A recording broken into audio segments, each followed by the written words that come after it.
Hello everyone, कैसे हो आप लोग। मेरा नाम सत्यम कुमार और आज हम पढ़ने वाले हैं ओम्स लॉ पार्ट 2, जिसमें आएगा रजिस्टिविटी और इससे रिलेटेड कुछ न्यूमेरिकल सॉल्व करने वाले हैं।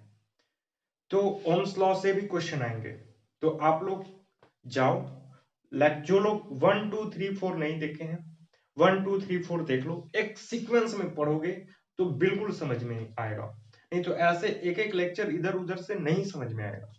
ठीक है, तो मैंने इसको बढ़िया से अच्छे से जितना होना चाहिए उसको मैंने एक्सप्लेन कर दिया। ठीक है, ठीक है, तो आप 1 2 3 4 देख लो और लेक्चर 4 में ओम्स लॉ है, तभी ये समझ में आएगा क्योंकि ओम्स लॉ पार्ट 2 चल रहा है। तो कॉपी पेन निकाल के बैठ जाओ, मस्ती करना बंद कर दो, लड़ाई झगड़ा करना बंद कर दो भाई बहन से। ठीक है, और स्टार्ट करते हैं लोग। ठीक है, जो लोग नोट्स खुद से बना रहे हैं उसके लिए सॉल्यूट है, और जो लोग नोट्स नहीं बना रहे हैं टीचर पे डिपेंड है, तो डिस्क्रिप्शन बॉक्स में जाओगे, लेक्चर 1 2 3 4 का है ही लिंक। व्हाट्सएप नंबर भी है किडजी फिजिक्स का व्हाट्सएप नंबर है, वहां पे आप जाके मैसेज करोगे अपना नाम, क्लास, सब्जेक्ट और चैप्टर का नाम, आपको नोट्स प्रोवाइड हो जाएगा। और नोट्स के साथ साथ एक पीडीएफ और जाएगा क्वेश्चन का। अगर उस क्वेश्चन को आप लोग कर लेते हो तो आपका बोर्ड तो खत्म होगा ही होगा, बोर्ड का एक क्वेश्चन नहीं बचेगा, सब खत्म हो जाएगा। ठीक है, एकदम बढ़िया से लिख के आओगे, लेकिन थोड़ा सा एडवांस भी मिलेगा, जिससे 10 से आगे भी हम लोग थोड़ा सा अपर लेवल का भी टच कर सकते हैं। ठीक है, तो स्टार्ट करते हैं ओम्स लॉ पार्ट 2। देखो हेडिंग दो, हमने वहां पे पढ़ा था क्या लेक्चर 4 में कि रेजिस्टेंस किन किन बातों पे डिपेंड करता है। तो पहला लेंथ था, रेजिस्टेंस लेंथ पे डिपेंड कर रहा था, लेंथ बढ़ रही थी, रेजिस्टेंस बढ़ रहा था ना। रेजिस्टेंस डिपेंड कर रहा था टेम्परेचर पे, टेम्परेचर बढ़ेगी तो रेजिस्टेंस भी बढ़ेगा, ड्यू टू लेंथ बढ़ेगा ना। रेजिस्टेंस टेम्परेचर अगर बढ़ेगा तो इसकी लेंथ बढ़ेगी, लेंथ बढ़ेगी तो रेजिस्टेंस बढ़ेगी। ठीक है, तो वहां पे टेम्परेचर से रिलेशन किया गया है, तो टेम्परेचर बढ़ेगा तो रेजिस्टेंस भी बढ़ेगा। टेम्परेचर रेजिस्टेंस जो है डिपेंड करता है मटेरियल पे, मतलब अलग अलग मटेरियल का अपना अलग अलग रेजिस्टेंस होता है। लेक्चर 4 में 2-3 वायर को मैंने रखे, वहां से आपको बताया कि करंट अलग अलग फ्लो करेगी ड्यू टू अलग अलग रेजिस्टेंस होने के कारण। ठीक है, और चौथा सबसे खास, resistance is inversely proportional to the cross section area।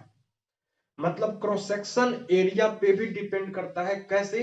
तो अगर इसकी क्रॉस सेक्शन एरिया घटती है तो रेजिस्टेंस बढ़ती है, अगर क्रॉस सेक्शन एरिया बढ़ता है, इसको प्रेस कर दो तो ये छोटा हो जाएगा, क्रॉस सेक्शन एरिया बढ़ जाएगा तो रेजिस्टेंस घट जाएगा। याद रख लो, क्रॉस सेक्शन एरिया बढ़ेगा, क्रॉस सेक्शन एरिया बढ़ेगा और कंप्रेस करोगे तो बढ़ेगा, तो इसकी रेजिस्टेंस घटेगा। अगर क्रॉस सेक्शन एरिया छोटा होता जाएगा, कम होगा, तो रेजिस्टेंस इंक्रीज करेगा। आया समझ में इतनी बात? चलो देख लेते हैं लेक्चर सही जा रहा है कि नहीं। हाँ बिल्कुल सही जा रहा है। देखो वहां से दो पार्ट को उठाते हैं। पहला, resistance is directly proportional to the length. Equation 1, resistance is inversely proportional to the cross section area. Equation 2, हमने बताया ना कि रेजिस्टेंस बढ़ेगा तो लेंथ भी बढ़ेगा, अगर लेंथ बढ़ रहा है तो रेजिस्टेंस बढ़ रहा है। अगर क्रॉस सेक्शन एरिया का देखो उल्टा है, रेजिस्टेंस बढ़ेगा तो क्रॉस सेक्शन एरिया घटेगा, अगर रेजिस्टेंस घटेगा तो क्रॉस सेक्शन एरिया बढ़ेगा। अभी बताया ना, क्रॉस सेक्शन एरिया बढ़ेगा, रेजिस्टेंस घटेगा, छोटा हो जाएगा लेंथ। चल फ्रॉम इक्वेशन 1 एंड 2 से हमको मिल गया are common, proportional common L/A। ये मिल गया। आर प्रोपोर्शनल है ये एल बटे ए। तो आर प्रोपोर्शनल हटाएंगे तो कुछ ना कुछ कांस्टेंट लगाएंगे, तो इसको बोलते हैं रो, एल बटे ए। लिख लो, R equal to rho L बटे ए, इसको बोलते हैं रो, आर एच ओ। इसको बोलते हैं लेंथ, इसको बोलते हैं cross section area, cross section area, इसको बोलते हैं रेजिस्टेंस।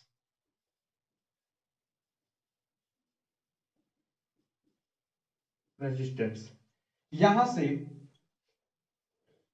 से रॉ इक्वल टू हो जाएगा, देखो ये डिवाइड में इधर जाएगा तो मल्टीप्लाई में आर ए। अब ये देखो रॉ के साथ ये एल मल्टीप्लाई में है, इधर आएगा तो डिवाइड में। याद रख लोगे रॉ इक्वल टू होता है R A by L, rho equal to होता है आर ए बाई एल। ठीक है, यही है रेजिस्टिविटी, इसी को बोलते हैं रेजिस्टिविटी।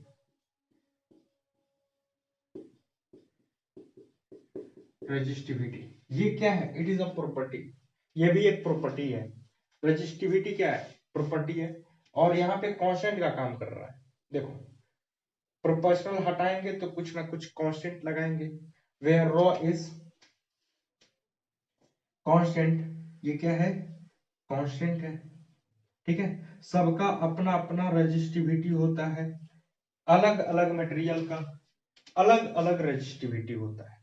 ठीक है, कांस्टेंट। ठीक है, तो रॉ इक्वल टू हो जाएगा आर ए बट्टे एल। क्या हो जाएगा? Raw equal to R A बट्टे एल। यहां से इसकी ऐसा यूनिट हम लोग निकाल सकते हैं।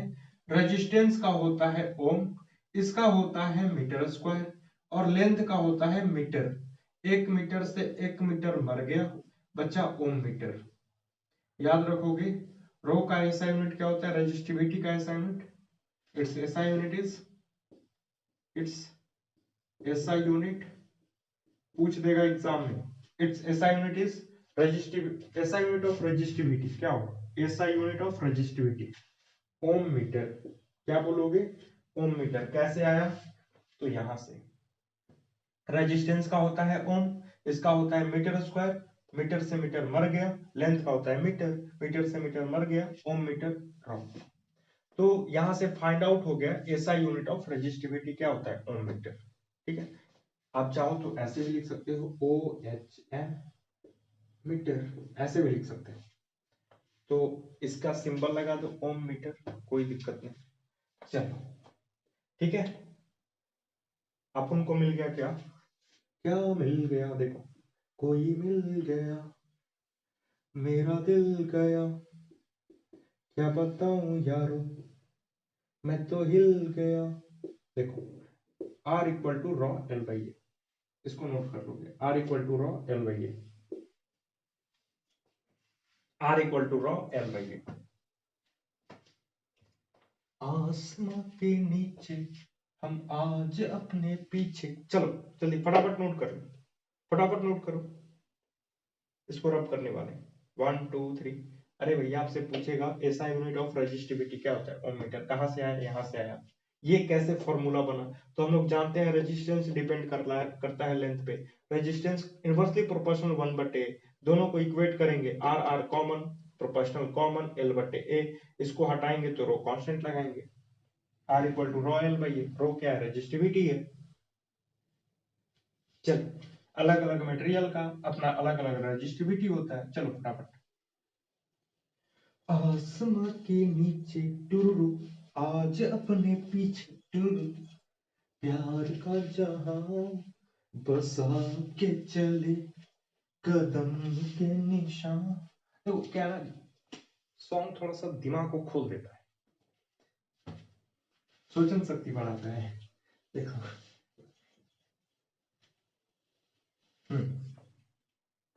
एक क्वेश्चन है, फटाफट नोट करोगे। एक क्वेश्चन है, ये एक मेरा वायर है, ठीक है, ये वायर है, जिसका क्रॉस सेक्शन एरिया ए है, जिसका क्रॉस सेक्शन एरिया ए है और इसका लेंथ एल है, और इसकी जो रेजिस्टेंस है ना ये दे रखी है, इसकी रेजिस्टेंस दे रखी है 4 ओम। ठीक है, अब हम इसको क्या काम करते हैं, इसको ऐसे पकड़ते हैं, एक्सपेंड कर देते हैं 2 टाइम्स, मतलब स्ट्रेच इट स्ट्रेच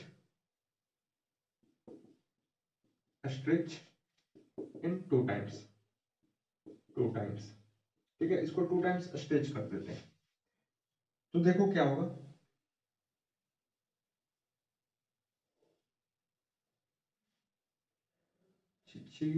हाँ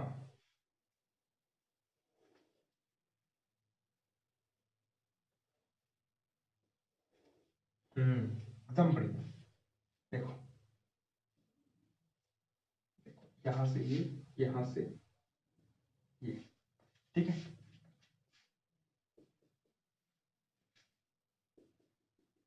अच्छा ये बताओ इसकी लेंथ बढ़ गई कितनी, 2l, स्ट्रेच किया है 2 टाइम्स, 12 बढ़ गया। ठीक है, तो क्रॉस सेक्शन एरिया देखो पतला हो गया कि नहीं हो गया, कितना पतला होगा, a/2, कितना होगा a/2। अगर लेंथ इसका स्ट्रेच करते हैं 3 टाइम्स तो हो जाएगा ये a/3, l हो जाएगा 3l।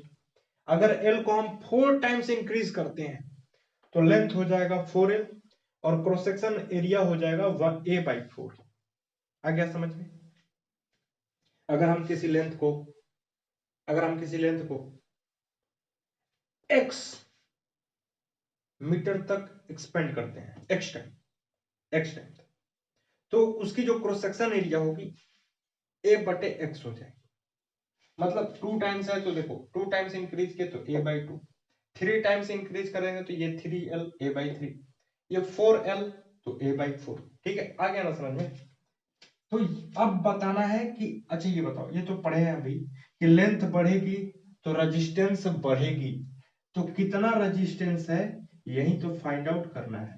यहाँ पे R1 दे रखा है कि जब L था उस टाइम 4 एम्पियर 4 ओम का था, तो इसका अगर निकालें तो R इक्वल टू लिख सकते हैं रॉ L/A, पहला इक्वेशन के लिए R1, इसका R1 रॉ L/A, इक्वेशन 1।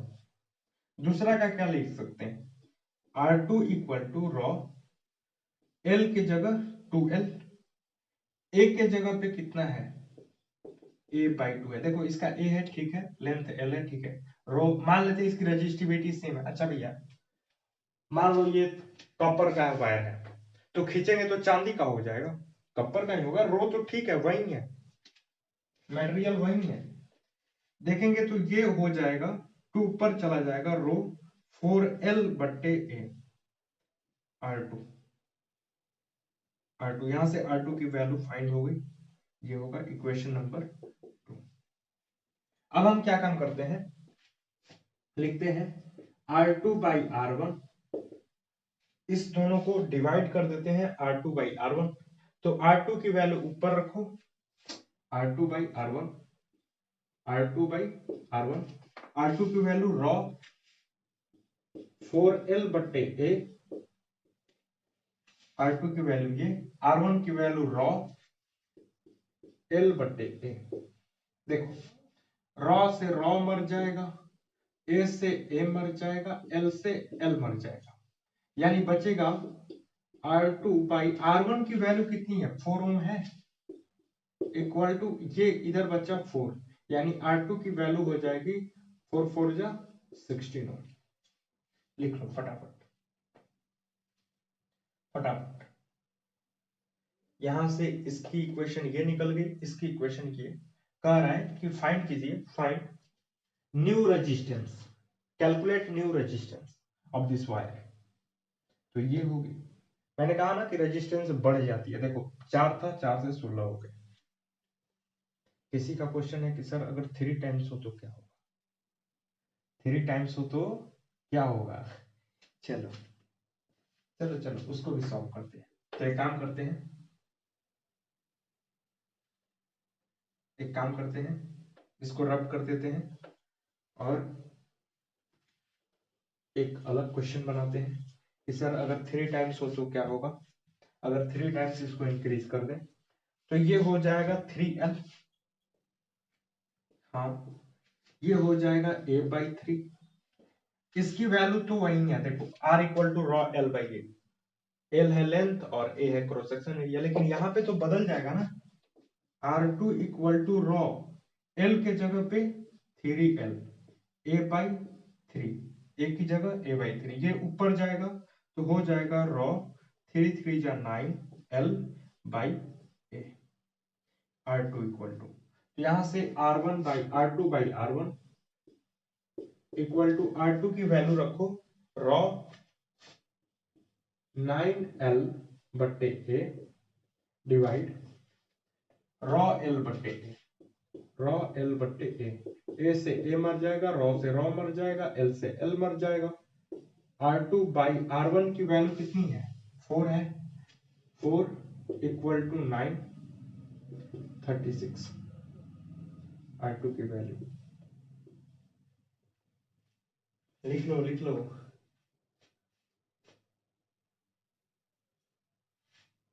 लिख लो, इंक्रीज कर जाए कितनी, 36 ओम। ओम लिख लो, ओम लगा लो। हाँ, अब आ गया समझ में ना। मतलब लेंथ बढ़ाएंगे तो रेजिस्टेंस बढ़ रहा है, ये प्रूव हो गया। नेक्स्ट, अगर क्या होगा, इसको हम आधा हाफ टाइम्स इसको क्या कर दें, कम कर दें। मतलब ये जो लेंथ है ना, इसको आधा चिपटा कर दे, हाफ कर दे, तो क्या होगा। तो इसको रब कर देते हैं, छाप लो जल्दी जल्दी, ठीक है।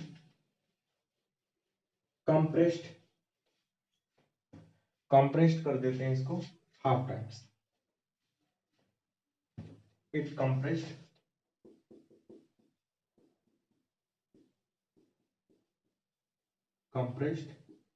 हाफ टाइम्स, ठीक है। तो ये कुछ ऐसे हो जाएगा।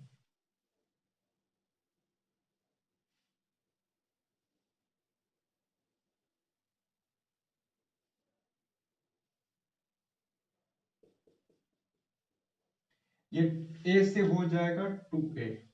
देखो इसकी मोटाई बढ़ जाएगी, इसको ऐसे चैपिट करोगे, ऐसे कंप्रेस करोगे तो इसकी क्रॉस सेक्शन एरिया बढ़ जाएगी, लेकिन लेंथ क्या हो जाएगा, l/2 ना, आधा l/2।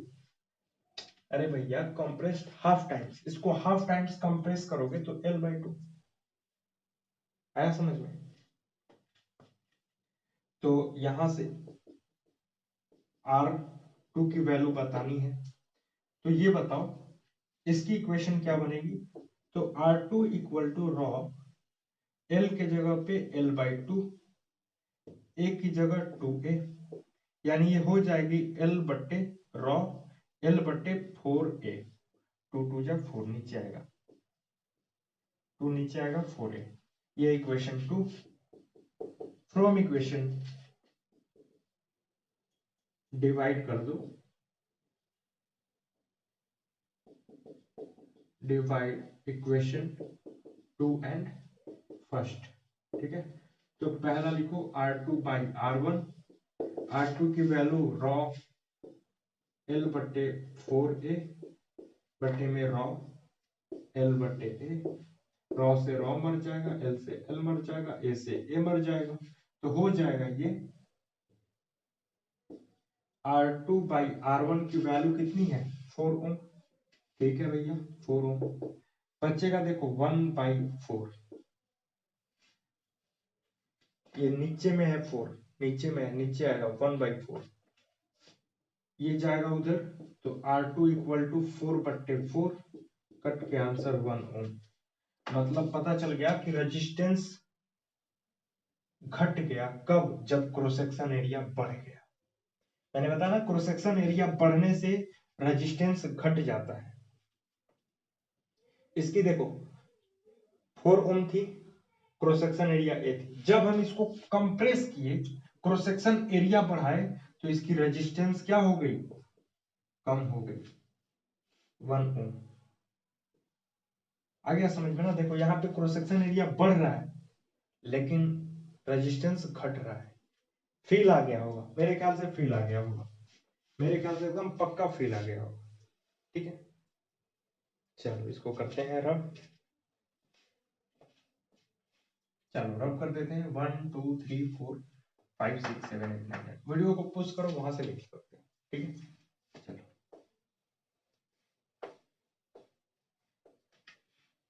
एक ऐसा भी क्वेश्चन देगा, ठीक है, एक ऐसा भी क्वेश्चन देगा जो रेडियस दे देगा।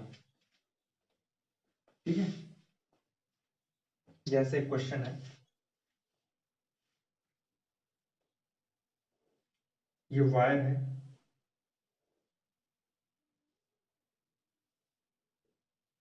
ठीक है,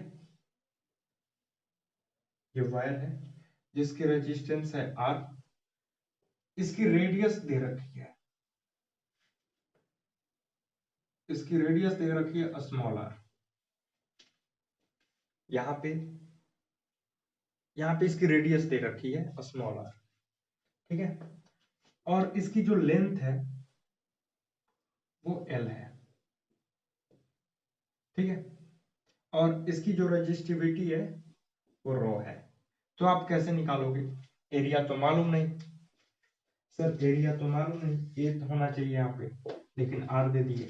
तो कुछ नहीं करोगे, R equal to rho L by A की जगह ये पूरा सर्कल दिखाई दे रहा है क्या, ये circle 2 pi R, sorry pi R square, sorry pi R square, ये होता ना एरिया ऑफ सर्कल। हम लोग एरिया निकाल रहे हैं, L by A pi R square, pi R square कर लोगे, आर की वैल्यू जो होगी रख लोगे, पाई की वैल्यू जो होगी रख लोगे, ये सॉल्व हो जाएगा। चलो ठीक है, तो ऐसे ही पढ़ाई करते रहो, मस्ती करते रहो, और याद रखना, हाँ यहाँ पे एरिया होगा, लिख देते हैं एरिया, पढ़े हो ना, area of cross section, area of cross section, area of cross section, इसको ए से रिप्रेजेंट करते हैं। तो पाई आर स्क्वायर, अगर मान लो अगर ये स्क्वायर टाइप में हो या फिर रेक्टेंगुलर टाइप में हो, तो उसकी एरिया हम निकालेंगे। अगर रेक्टेंगुलर टाइप में हो, ये रेक्टेंगुलर टाइप में हो तो लिखेंगे एल इंटू बी। अगर ये स्क्वायर टाइप में हो, कुछ कैसा भी हो सकता है यार, जरूरी नहीं है कि सर्कुलर ही होगा, जरूरी नहीं है कि सर्कुलर ही होगा। ठीक है, हो सकता है स्क्वायर में हो तो साइड का स्क्वायर लिख लोगे, साइड इंटू साइड। ठीक है, चलो ठीक है, ऐसे पढ़ाई करते रहो, मस्ती करते रहो। इसके बाद जो लेक्चर आएगी वो resistance in series, resistance in parallel की बातें होंगी। ठीक है, तो लाइक करो, शेयर करो, कमेंट करो। ठीक है, अपने दोस्तों को दो पढ़ने के लिए।